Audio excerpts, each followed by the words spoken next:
It often depresses me when I look at the news and I see the turmoil that pervades the world, the conflicts and the instabilities and the wars. And I wonder, why? Why? You know, we all occupy this planet we call Earth. This is our home. We have no planet B. This is all we have. And my perception of humanity is that we are all part of the polychromatic tapestry of the human race.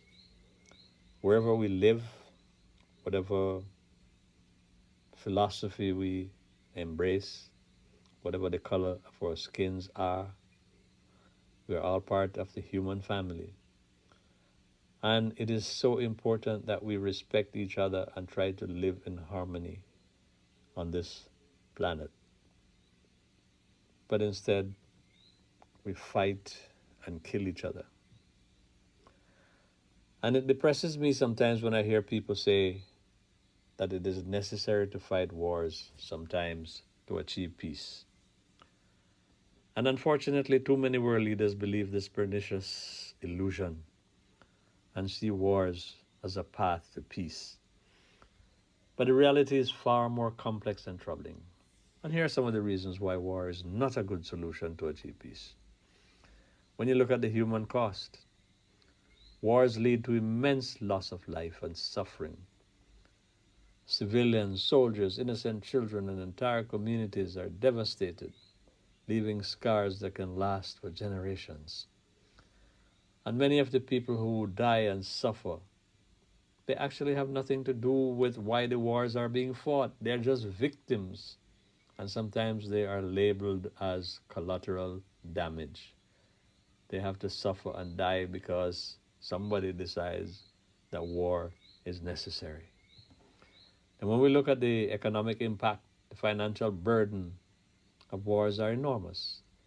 Resources that could have been used for education, healthcare, and infrastructure, and for the development of the human race, instead are spent on destruction and the killing of innocent people.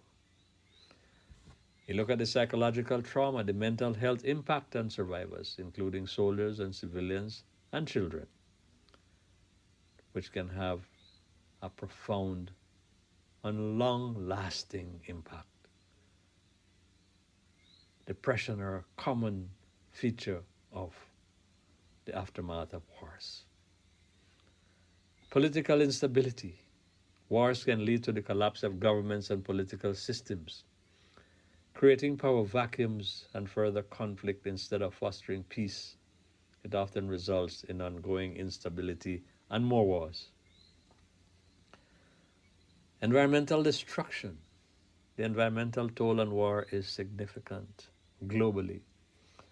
The destruction of ecosystems, pollution, and long-term environmental damage can have far-reaching effects, not just in the area where the wars are being fought, but in the whole world. And as I said before, there is no planet B. The Earth is all that we have. Then there's the moral and ethical concern, the ethical implications of war, including the justification of violence and the justification of more wars and the potential of war crimes, challenging our moral compass. If we were to do a calculation of the amount of money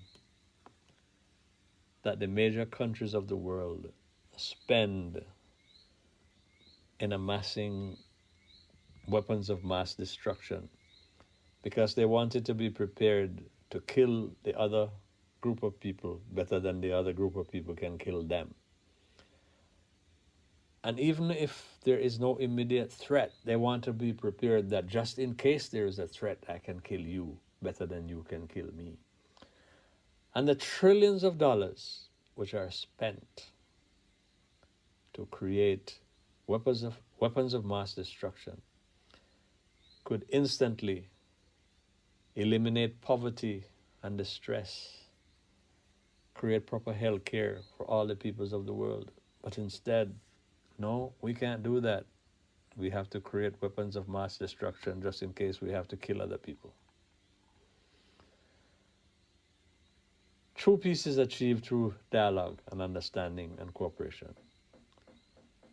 And it must address the root cause of the conflict, such as inequality, injustice, and the scarcity of resources for people who need and don't have to satisfy their needs.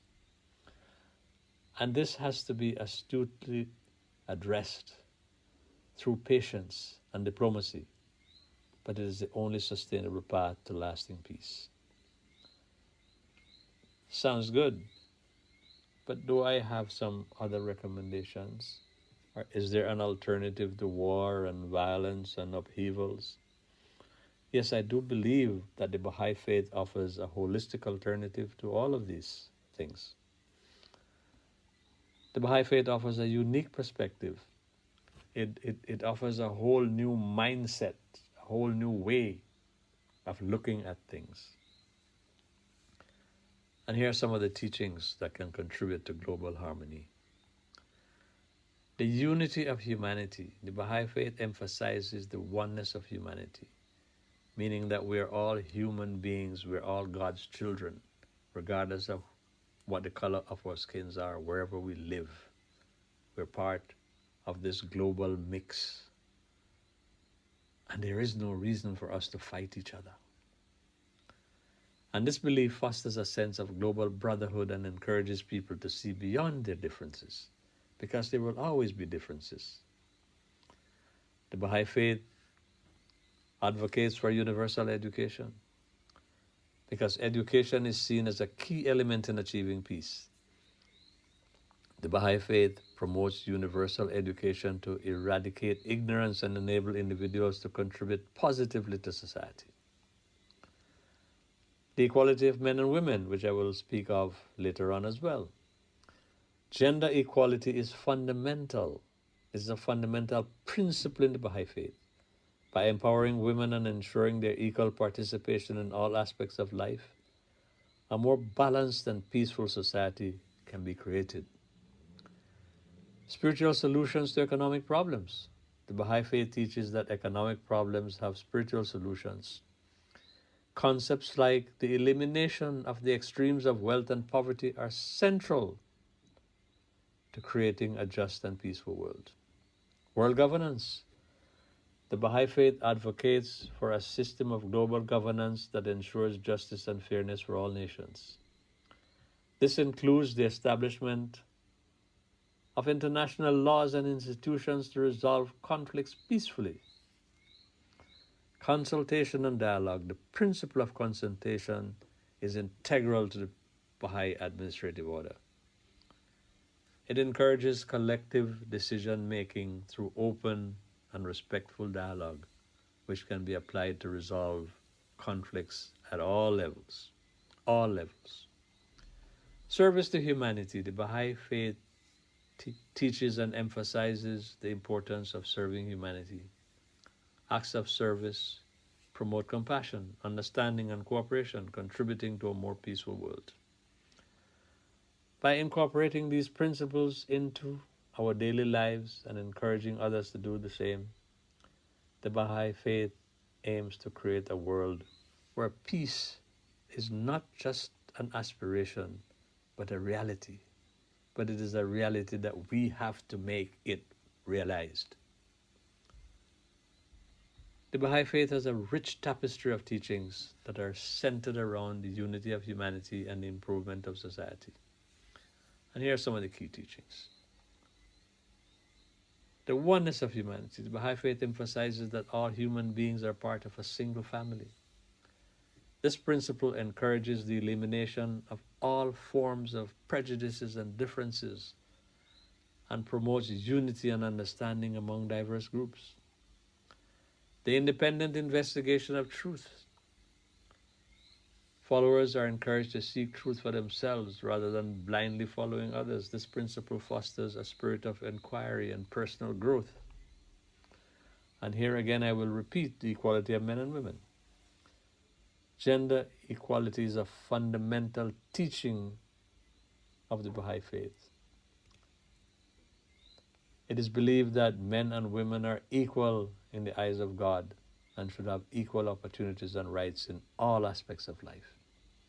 And I will again re-emphasize universal education. Education is considered essential for the development of individuals and society.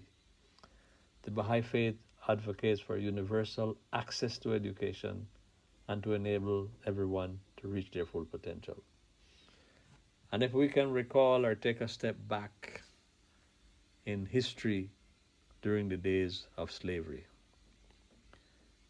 slaves were denied the right to education because it was necessary for them to be denied education so that they could be kept in ignorance perpetually. So, universal education, we have moved forward. We have evolved to the age now of universal education.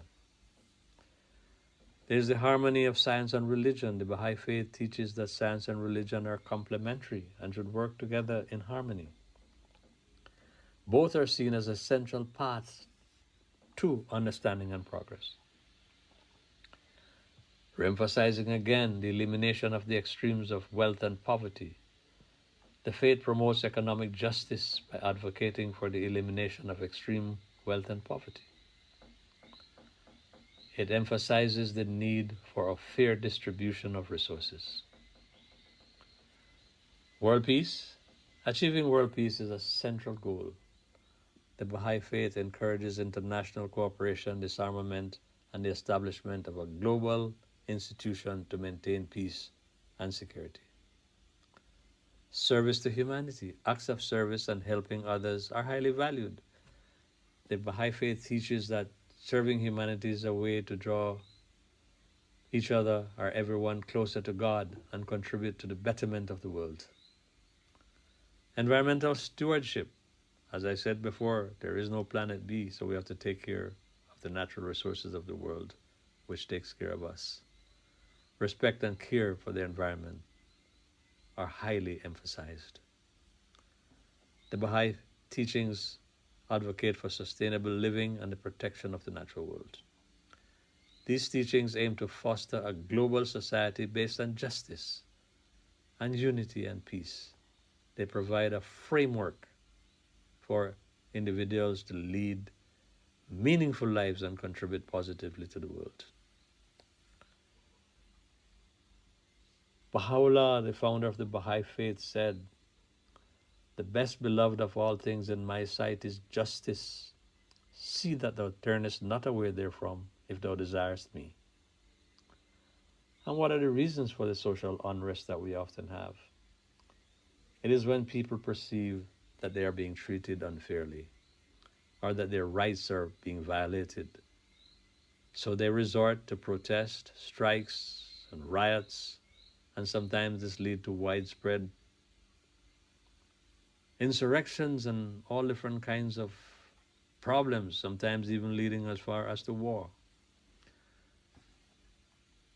So when trust is eroded and injustice prevails, people lose faith in these institutions. They are less likely to participate in civic activities or follow the laws or cooperate with authorities. Economic inequality.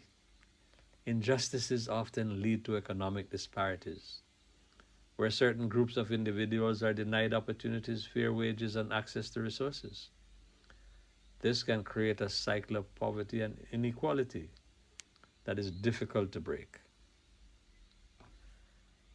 So justice, my friends, are an integral part of achieving peace. Mental and physical health issues. Victims of injustice may experience stress, anxiety, depression, and other mental health issues.